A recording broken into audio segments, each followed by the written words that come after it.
Commander Thesserol stood before the main display screen, his forearms crossed in a gesture that revealed his deep concern.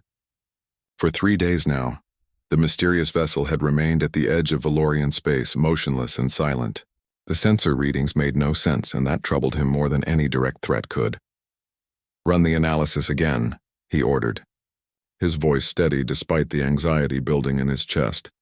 The junior officer at the scanning station, a young Valorian named Plex, worked his console with rapid movements. "Sir, the results are the same. The vessel's hull composition is unknown. Our sensors cannot determine its size with accuracy. One moment it reads as 200 meters long, the next moment it shows as 2 kilometers. The material reflects our scans in ways that should not be possible." Thesserol had served in the Valorian Empire's border defense for 42 years. He had seen many strange things in the darkness between stars, but nothing like this. The vessel had appeared without warning, traveling at speeds that exceeded anything in the Empire's considerable database. Then it had simply stopped, as if waiting. "Any response to our communication attempts?" he asked, though he already knew the answer. "None, sir. We have broadcast in all known languages, on all standard frequencies and through quantum entanglement channels. There is only silence." Another officer, this one with the silver markings of a senior analyst, approached Thesserol with a data tablet. Her name was Vesna, and she had been studying the vessel's trajectory since its arrival. "Commander, I have found something disturbing." Thesserol took the tablet and examined the data. His primary eyes widened while his secondary eyes narrowed in disbelief. "This cannot be correct. I have checked it 17 times, sir. The trajectory is clear. If we trace the vessel's path backward, accounting for gravitational influences and stellar drift, it came from the Galactic Edge." The Galactic Edge.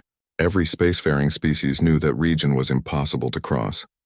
Dark matter storms raged there with such intensity that they tore apart any ship that ventured too close. The Empire had lost 3 exploration vessels attempting to map that region, and they had possessed the best shielding technology available. "How long would such a journey take?" Thesserol asked. Vesna's face showed the same disbelief he felt. "At conventional speeds, even the fastest we know of, it would take at least 300 years. But, sir, our sensors detected no signs of long-term habitation on that vessel. No degradation of hull integrity. No evidence of generational life support. It is as if the ship is brand new." Thesserol felt a chill run through his body. Either the vessel had technology that allowed it to cross the impossible storms, or it had traveled at speeds that made their fastest ships look like children's toys. Neither option was comforting. "We need more information," he decided. "Prepare probe Delta 7. Program it for close approach and detailed scanning. Launch when ready." The probe launched 10 minutes later, a small automated device packed with the Empire's most advanced sensors. It moved toward the mysterious vessel at standard approach speed, transmitting data continuously. Thesserol watched the probe's progress on the main screen, surrounded by his crew in the operations center. The probe crossed half the distance to the vessel, then 3/4. Everything seemed normal, routine even. The mysterious ship remained motionless, showing no reaction to the probe's approach. Then everything changed. "Sir, the vessel is moving," Plex shouted, his voice cracking with surprise. The mysterious ship accelerated. Not gradually, not with the slow buildup of conventional engines, but instantly. One moment it was stationary. The next moment it was moving at impossible speeds. But it was not moving away. It was moving closer. "Distance to the vessel?" Thesserol demanded. "Closing rapidly, sir. It will reach the probe in 7 seconds. No, wait, it has already passed the probe. It is heading toward our position." Alarms began blaring throughout the station. Crew members rushed to their battle stations. Defensive weapon systems powered up automatically. Thesserol felt his heart pounding in his chest as he watched the vessel cover distances that should require hours. It moved with such speed that their tracking system struggled to maintain a lock. Then, as suddenly as it had started, the vessel stopped. It hung in space, now positioned between Outpost Theta 9 and the inner systems of the Empire, much, much closer than before. The operations center fell silent except for the soft beeping of equipment. Everyone stared at the main screen, waiting for something, anything, to happen. "Distance to the vessel?" Thesserol asked quietly. 700,000 kilometers, sir," Plex replied, his voice barely above a whisper. It traveled over 3 million kilometers in less than 15 seconds. Vesna was working frantically at her console. Commander, I am calculating the acceleration forces involved in that movement. According to my results, anything inside that ship should have been reduced to paste against the rear bulkhead. The G-forces would be instantly fatal to any known species. Maybe nothing is alive inside it, another officer suggested. Perhaps it is an automated probe or weapon. Or perhaps, Thesseral said slowly, whoever built it has technology for dealing with acceleration that we cannot even imagine. He looked at the mysterious vessel on the screen. It sat there silent and still once again, but now the silence felt different. Before it had seemed like mere observation. Now it felt like a statement, like a demonstration of power. The vessel had shown them that it could cross their borders at will, that their defenses meant nothing, that distance was no barrier, and yet it had not attacked. It had not threatened. It had simply moved closer as if in response to their probe, as if it was curious about their curiosity. Send an immediate report to Imperial Command, Thesseral ordered. Mark it as highest priority. Include all sensor data, all analysis and all speculation. They need to know what we are dealing with here. Should we launch more probes, sir? Plex asked. Thesseral considered the question carefully. Part of him wanted to know more, to gather every piece of information possible, but another part, the part that had kept him alive through decades of service, urged caution. No, he decided. No more probes. We have learned that this vessel responds to our actions. Until we understand its intentions, we should not provoke it further. We wait and observe. Let Imperial Command decide our next move. As his crew settled into a tense watch, Thesseral studied the image of the mysterious vessel on his screen. It looked almost organic in design, smooth and curved where Valorian ships were angular and rigid. No visible weapons, no obvious engines, no external features that made any sense according to their understanding of spacecraft design. Somewhere out in the vast empire, decisions would be made about how to respond to this situation. Politicians would debate, military leaders would plan strategies, scientists would offer theories. But here on the border, Thesseral and his crew could only watch and wonder. Who had built this ship? Where had it truly come from? What did it want? And most troubling of all, if this single vessel possessed such overwhelming technological advantage, what else might be out there in the darkness, watching and waiting? The questions haunted him as he stood in the operations center, staring at the alien ship that had appeared from nowhere and changed everything they thought they knew about their place in the galaxy. Fleet Admiral Kael'thon entered the emergency council chamber with heavy steps. The vast circular room on Valoria Prime, the capital world of the Empire, was already filled with representatives from every major faction. Military commanders sat alongside civilian politicians. Scientists debated with intelligence officials. Everyone had an opinion about the mysterious vessel, and none of those opinions agreed. Order, Kael'thon commanded, his voice cutting through the noise. The room fell silent. He was old even by Valorian standards, his scales showing the pale gray of advanced age. But his authority remained absolute. We have a situation unlike any in our history. Commander Thesseral has provided complete data. You have all reviewed it. Now we must decide how to proceed. Senator Draxel, representing the military faction, stood immediately. The answer is obvious. This vessel represents a clear threat. It has violated our borders, ignored our communications, and demonstrated capabilities far beyond our own. We should mass our fleet and eliminate it before it can strike at our core worlds. Eliminate it with what? Asked Science Director Mulrin, her voice dripping with sarcasm. Did you not review the data? This single ship moves faster than our entire fleet combined. It crosses distances in seconds that would take our vessels hours. How exactly do you propose to destroy something we cannot even catch? We have quantum disruption weapons, Draxel argued. We have gravitational mines. We have nothing that would matter, interrupted Intelligence Chief Vexnor. I have analyzed every weapon system in our arsenal. Even if we could hit this vessel, which is unlikely given its speed, we have no evidence our weapons would damage it. Its hull material is unknown. Its defensive capabilities are unknown. An attack would be suicide. Ambassador Lyrathess listened to the debate from her position near the back of the room. As a human, she was smaller than the Valorians around her, but her position carried weight. She had earned her citizenship through extraordinary service, solving a diplomatic crisis with the Zenthari collective that had nearly led to war. Humans were rare in this part of space, scattered descendants of ancient colony ships that had lost contact with Earth millennia ago. Perhaps we should ask why it has not attacked, Lyra said, her voice calm but carrying clearly through the chamber. It has had 3 days to strike. It has demonstrated the ability to reach our core worlds within hours. Yet it simply waits. That suggests something other than hostile intent. Fleet Admiral Kael'thon nodded slowly. The human makes a valid point. This vessel's behavior does not match that of an invasion force or a weapon.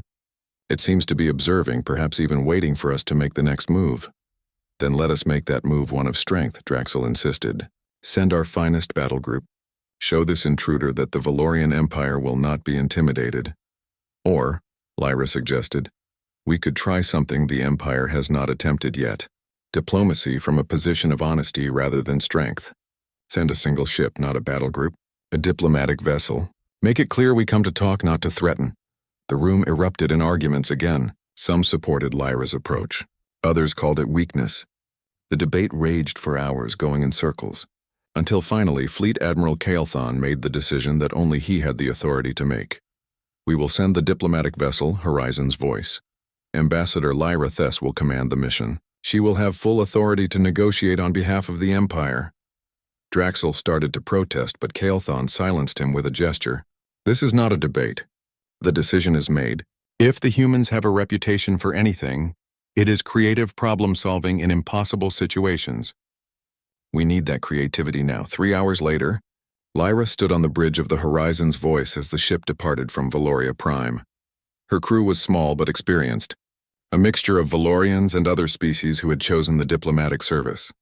They all knew this mission might be their last. Course laid in for the coordinates of the mysterious vessel, reported the navigation officer. Travel time at standard speed will be 18 hours. Lyra settled into the command chair. Take us out. Maintain standard protocols.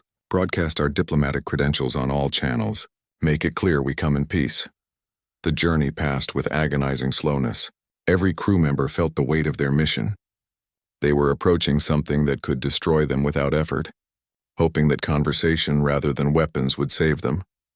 When they finally reached the coordinates, the mysterious vessel hung in space before them, exactly where the reports had indicated. Lyra ordered the Horizon's Voice to stop at a respectful distance, far enough to show they posed no threat, close enough to demonstrate their willingness to communicate. Broadcast our greeting again, Lyra ordered. All languages, all frequencies. Let them know we wish to establish contact. Minutes passed in silence, then an hour. The crew began to worry that this mission would fail before it even began. Some whispered that perhaps Draxel had been right. That force was the only language this intruder would understand. Then something impossible happened. A hologram appeared on the bridge, not on any screen or projection device. It simply materialized in the center of the command area, as solid and real-looking as any crew member.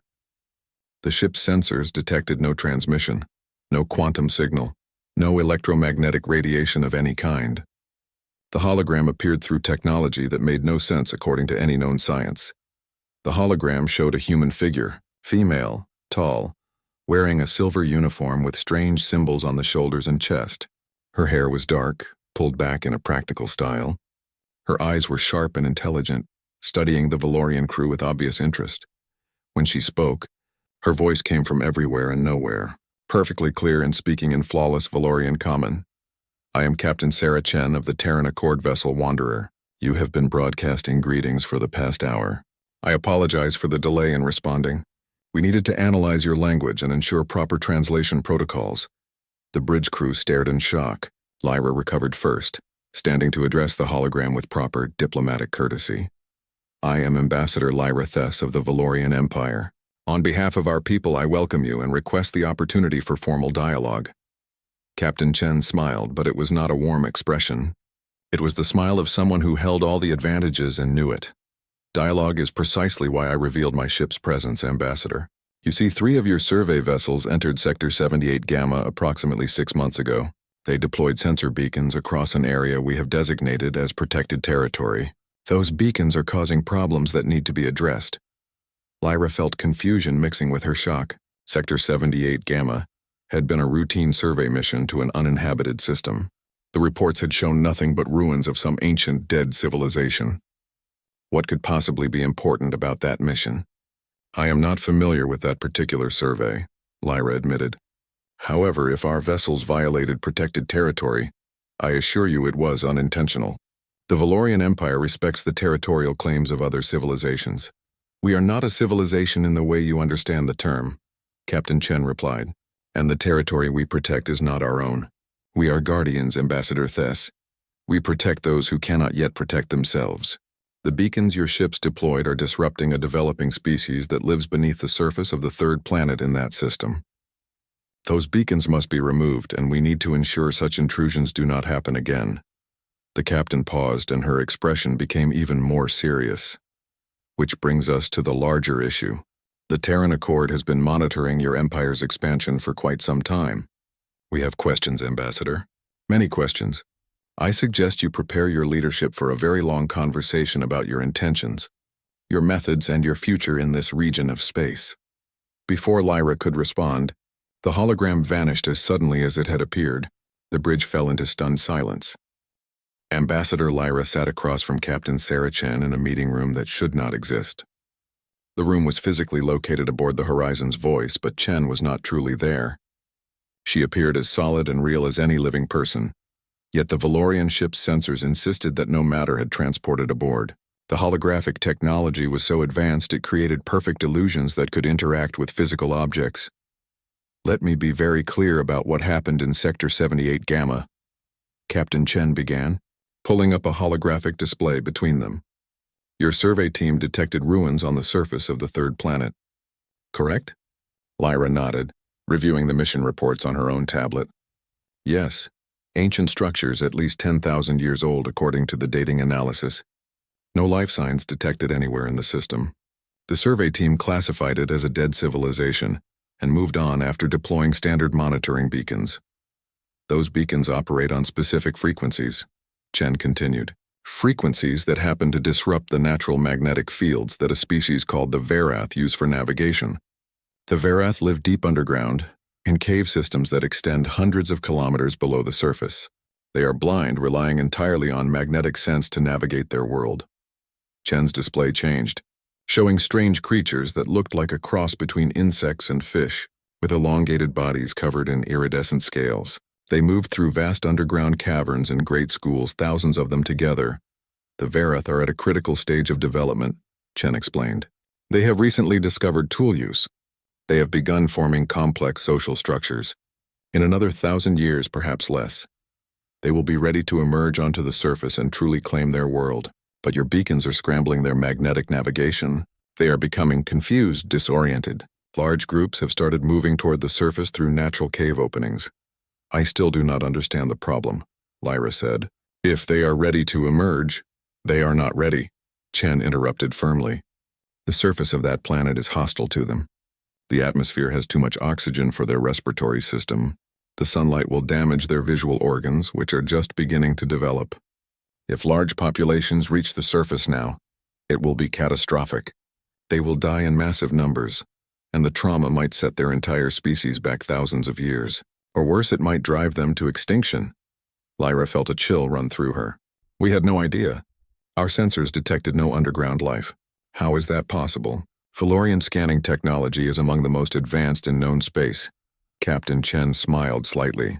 Among the most advanced in known space, yes. But the Terran Accord has been advancing technology for a very long time, Ambassador.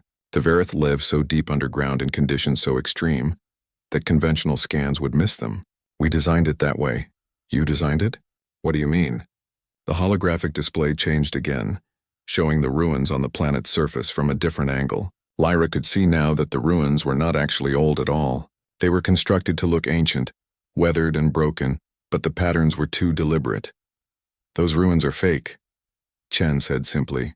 We built them 400 years ago and treated them to appear ancient.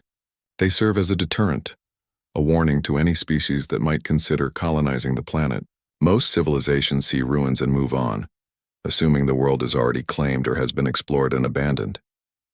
Lyra stood up abruptly, her mind reeling. 400 years ago? Captain Chen, forgive my bluntness, but human colony ships reached this region of space only about 3,000 years ago. Most colonies lost contact with each other. My own ancestors came from such a colony. How could humans have been operating in this region for so long with such advanced technology? Ambassador, may I ask you a question? Chen said calmly. What do you know about Earth? About the origin world of humanity? Very little, Lyra admitted. The old records are fragmentary. Earth sent out colony ships during some kind of crisis. The ships traveled for generations. By the time they arrived at their destinations, contact with Earth had been lost. Some colonies survived and adapted. Others failed. That is all I know. Captain Chen stood as well, her holographic form moving with perfect realism. The crisis was nearly the end of our species, Ambassador. 3,000 years ago, Earth was dying. Environmental collapse, resource depletion, wars over what remained. Humanity faced a choice. We could fight over the scraps until nothing remained, or we could try something different. She gestured, and the holographic display expanded to fill the entire room. Lyra found herself standing in what appeared to be space, surrounded by stars and planets. The colony ships were not just an attempt to survive, Chen continued. They were an experiment in starting over. But back on Earth, those who remained made a different choice. They chose to rebuild, to learn from their mistakes, to create a society based not on endless expansion and consumption, but on sustainability and protection. The display showed Earth green and blue and beautiful. Around it orbited massive structures unlike any Lyra had ever seen. It took us 500 years to heal our world, Chen said quietly. Another 500 to rebuild our civilization with new principles. We decided that if we ever reached the stars again, we would do so as guardians rather than conquerors. We would protect emerging life rather than exploit it. The Terran Accord? Lyra whispered. Yes.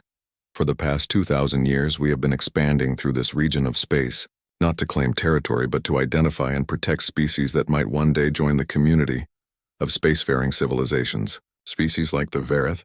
We find them, we monitor them, we ensure they have the time and space to develop naturally.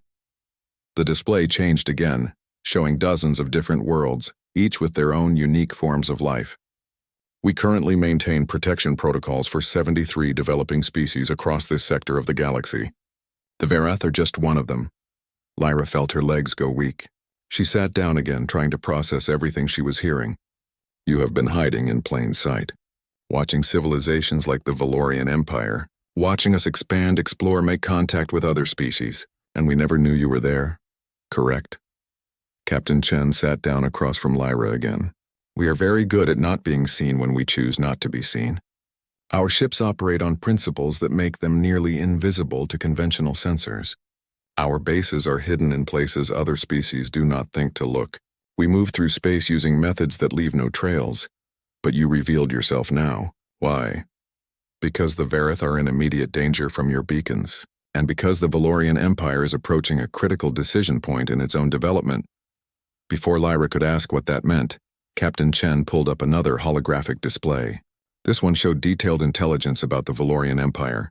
Fleet deployments, economic data, political structures, internal communications. Lyra's eyes widened as she recognized some of the documents. Those are classified Imperial Council communications. How did you?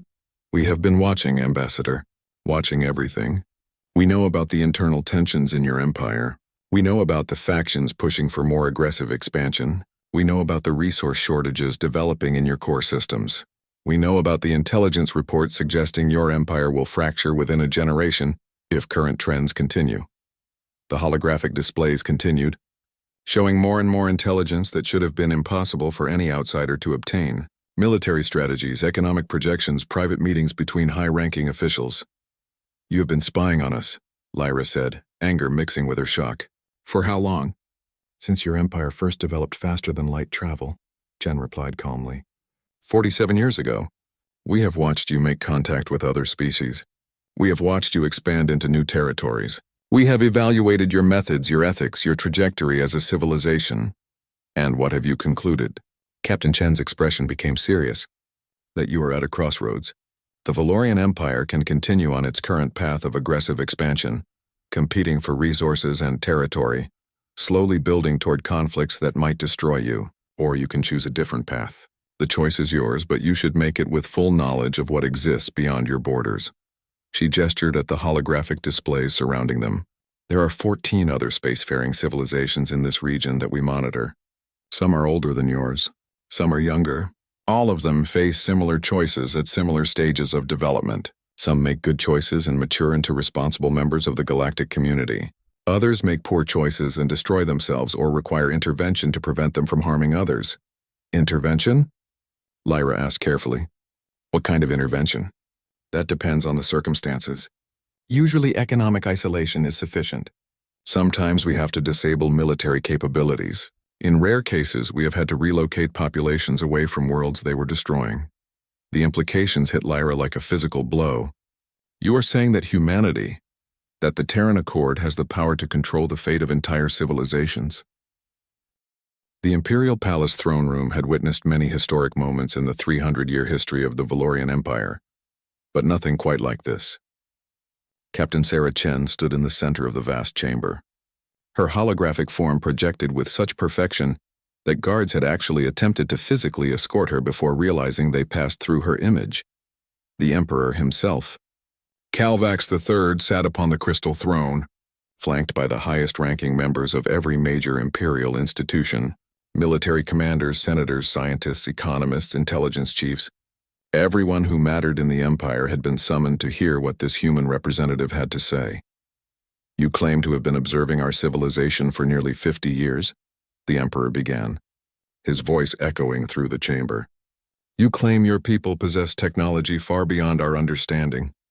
You claim authority over territories we considered uninhabited. These are extraordinary claims that require extraordinary evidence. I understand your skepticism, Your Majesty, Captain Chen replied with a slight bow. Evidence is something I can provide in abundance. However, I must warn you that some of this evidence may be disturbing. She gestured and holographic displays materialized throughout the throne room. Every person present could see the images clearly, as if they stood right before them. These are recordings from your Imperial Council chambers, Chen said. The displays showed private meetings, conversations between high-ranking officials discussing matters of state security, classified discussions that should have been impossible for any outsider to witness. Senator Draxel leaped to his feet. This is an outrage. These meetings are protected by the highest security protocols in the Empire. Quantum encrypted communications, physical shields against any known surveillance technology. Against any known surveillance technology, yes, Chen interrupted calmly. Your technology is indeed quite sophisticated. Unfortunately for your security, we developed methods of observation that operate on principles you have not yet discovered. More displays appeared, showing detailed schematics of Valorian military vessels, deployment patterns of the fleet, intelligence assessments of potential threats to the Empire. Every secret laid bare before the entire assembly. Stop this at once, the Emperor commanded, rising from his throne. You have made your point. You can spy on us at will, but this does not give you authority over Imperial territories or decisions. The displays vanished. Captain Chen stood alone again, calm and composed in the face of the Emperor's anger. You are correct, Your Majesty. We claim no authority over the Valorian Empire. We claim only the right to protect developing species that cannot protect themselves, and the responsibility to offer guidance to civilizations approaching critical decision points. The Valorian Empire is approaching such a point. Explain, the Emperor demanded. Chen pulled up a new set of displays, these showing economic and demographic data. Your empire spans 300 systems. Your population is over 2 trillion individuals. Your economy requires constant expansion to maintain current standards of living, but you are running out of easy resources to exploit. The systems most suitable for colonization have already been claimed by you or by other species. You're beginning to face competition for the remaining territories worth settling. She gestured, and the displays showed projections into the future. Your intelligence services have already reached these conclusions, though they have been reluctant to present them clearly to leadership. Within 1 generation, perhaps 2, the Valorian Empire will face a crisis. Your current growth model is unsustainable. When growth stops, internal tensions will increase. Factions will compete for diminishing resources. Political unity will fracture. These are speculations, Science Director Mulrin objected. Projections based on current trends. Trends can change. They can, Chen agreed. That is precisely my point. The Terran Accord has observed 47 civilizations reach this same critical juncture over the past 2,000 years. 17 of them made the transition successfully to sustainable, mature societies. 30 of them did not. And what happened to those 30? Ambassador Lyra asked quietly from her position near the throne. Captain Chen's expression became somber. 12 destroyed themselves through internal conflicts. 8 collapsed into isolated, regressive societies. 7 were absorbed by neighboring civilizations. 3 had to be forcibly contained to prevent them from destabilizing entire regions of space. The throne room fell silent. The weight of those numbers, the fate of entire civilizations, hung heavy in the air. "You are here to threaten us," Senator Draxel said, his voice filled with barely controlled anger. "To tell us we must submit to human authority or face destruction." "No," Chen replied firmly. "I am here to offer you a choice. A genuine choice with full knowledge of the consequences."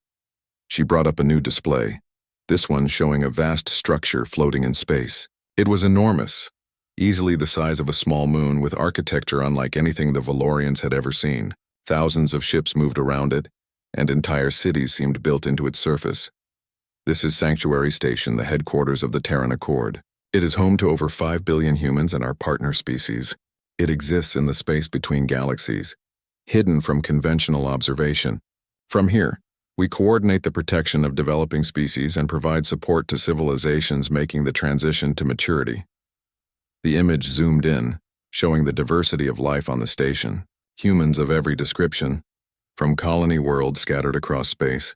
Other species, some clearly alien but living in harmony with humanity. Advanced technology integrated seamlessly with living spaces. The Terran Accord operates on simple principles, Chen explained. Life is rare and precious in the universe. Advanced civilizations have a responsibility to protect emerging life rather than exploit it. Growth should be sustainable, not endless. Competition should give way to cooperation. These principles have allowed us to thrive for 2,000 years without the cycles of rise and collapse that plague most civilizations. And you want the Valorian Empire to adopt these principles, the Emperor said. It was not a question. We want to offer you the opportunity to learn them, to transition toward them at your own pace, with our support and guidance. In exchange, you would agree to oversight of your expansion, restrictions on exploitation of protected territories, and participation in the preservation efforts that maintain stability in this region of space. You want us to give up our sovereignty, Draxel accused. We want you to join a community of civilizations that have moved beyond the zero-sum competition that leads to destruction. Chen corrected. You would maintain your government, your culture, your identity, but you would operate within a framework designed to prevent the kind of catastrophic mistakes that end civilizations. The Emperor looked around the throne room, studying the faces of his advisors and officials. He could see the conflict written on their features. Pride warring with fear, anger competing with curiosity, the desire for independence fighting against the recognition of their limitations. What if we refuse? The Emperor asked. What if the Valorian Empire chooses to continue on our current path? Captain Chen met his gaze steadily. Then we will respect that choice. We will remove our surveillance from your territory. We will not interfere with your development. But we will also maintain our protection of developing species, which means certain systems and territories will remain off limits to your expansion, and we will not offer assistance when your predicted crisis arrives. You would stand by and watch an entire civilization collapse? Science Director Malrin asked, horrified. We would respect their choice to collapse on their own terms rather than accept our help. We do not force civilizations to change. We offer opportunities. What you do with those opportunities is up to you. The Emperor sat down slowly on his throne, the weight of the decision pressing down on him. This is not a choice I can make alone. The Imperial Council must debate this matter. We must consult with representatives from across the Empire. This decision will affect the future of our entire civilization. I understand, Captain Chen said. Take the time you need. I will remain available to answer any questions, to provide any evidence you require, to discuss any concerns you might have. This is perhaps the most important decision your empire will ever make. It deserves careful consideration. She paused, then added softly. But please do not take too long. The Varith are still in danger from your sensor beacons. Every day that passes increases the risk of a catastrophe on their world. Whatever you decide about joining the Accord, we need to address that immediate crisis. The Emperor nodded. The beacons will be removed immediately. That much I can promise. As for the larger question, He looked around the throne room again at the faces of those who would help him decide the fate of the Empire. "We will give you our answer within 1 standard month. That is acceptable," Captain Chen said. Her holographic form gave a respectful bow. "I thank you for your willingness to listen, Your Majesty. I hope we can find a path forward that benefits both our peoples." As the hologram faded away, leaving the throne room to its shocked and silent occupants, Ambassador Lyra found herself thinking about the choice before them. 6 months had passed since Captain Sarah Chen first appeared before the Imperial Council. 6 months of intense debate, passionate arguments, and careful negotiation. The Valorian Empire had been turned inside out by the revelation that they were not alone, that they had been watched for decades, that their future hung in the balance of a choice between pride and survival. Ambassador Lyra Thess stood on the observation deck of the Wanderer, Captain Chen's ship, watching as the vessel prepared to make a jump unlike any she had ever experienced. Through the massive viewport, she could see the edge of the galaxy itself, the vast spiral of stars that had been home to every civilization she had ever known. "Are you ready?" Captain Chen asked, standing beside her. This time she was physically present, not a hologram. She wore the same silver uniform, but now Lyra could see the small details that holograms missed. The slight wear on the fabric, the faint lines around her eyes that spoke of long years of service, the very human quality of real presence. "I am not certain anyone could be ready for this," Lyra admitted. "You are about to show me something that will change everything I thought I knew about the universe." "That seems to be my role lately," Chen said with a slight smile. "Changing people's understanding of reality. For what it is worth, you handled the initial revelations better than most. The Valorian Emperor is a wise leader. His decision to accept transitional partnership rather than immediate full integration showed good judgment. The negotiations had been fierce. Senator Draxel and his faction had fought bitterly against any accommodation with the Terran Accord, calling it surrender and betrayal. But Fleet Admiral Kelthon had sided with the Emperor, arguing that pride was worthless if it led to destruction. Science Director Mulren had analyzed the historical data Chen provided about other civilizations and concluded that the patterns were undeniable. The Empire had been heading toward a crisis, and the Accord offered a path to avoid it. The final agreement granted the Valorian Empire a transitional period of 50 years. During that time, they would gradually adopt Accord principles while maintaining sovereignty over their core territories. They would participate in protection efforts for developing species. They would accept oversight on expansion into new territories. In exchange, they would receive access to Accord technology, guidance on sustainable development, and partnership in the larger galactic community that existed beyond their previous awareness. "The Emperor chose you specifically for this role," Chen continued. "He could have sent any number of officials to serve as liaison between the Empire and the Accord. But he chose a human who had risen through merit in Valorian society. Someone who understood both perspectives. That was clever of him. Or it was simply acknowledging that I was already caught between two worlds," Lyra said. "I am human, but I knew nothing of the Terran Accord until you appeared. I am Valorian by citizenship but not by birth. I belong fully to neither side, which perhaps makes me suitable for bridging them." The ship's navigation officer called out from her station. "Jump coordinates locked in, Captain. We are ready on your command." "Initiate jump sequence," Chen ordered. Lyra had experienced faster-than-light travel many times. The Valorian method involved generating a bubble of compressed space around the ship, allowing it to slide through normal space at speeds faster than light could travel through uncompressed space. It was smooth and relatively comfortable, though it always produced a slight sensation of disconnection from reality. This was nothing like that. The stars outside the viewport did not blur or streak. They simply ceased to exist. For a moment that felt both infinite and instantaneous, Lyra had the sensation of being nowhere and everywhere simultaneously. Then reality snapped back into focus, but everything was different. They were no longer at the edge of the galaxy. They were beyond it in the vast emptiness between galaxies. And ahead of them, impossibly huge and beautiful, was Sanctuary Station. Lyra had seen the holographic images during the negotiations. They had not prepared her for the reality. The station was enormous beyond comprehension, a structure that dwarfed anything the Valorian Empire had ever built. It seemed to be grown as much as constructed, with organic curves and crystalline structures flowing together in impossible harmony. Lights glowed from billions of windows. Ships moved in organized patterns around docking ports that could accommodate vessels of any size. Entire sections seemed to exist in different phases of reality, visible but somehow separate from normal space. How? Lyra whispered. How is this even possible? 2,000 years of development focused not on weapons or conquest, but on building something that could last, Chen replied. Every advancement in physics, every breakthrough in engineering, every discovery about the nature of reality itself, all of it directed toward creating a home that could support our mission for generations to come. As the Wanderer approached the station, Lyra began to understand the true scale of what humanity had built.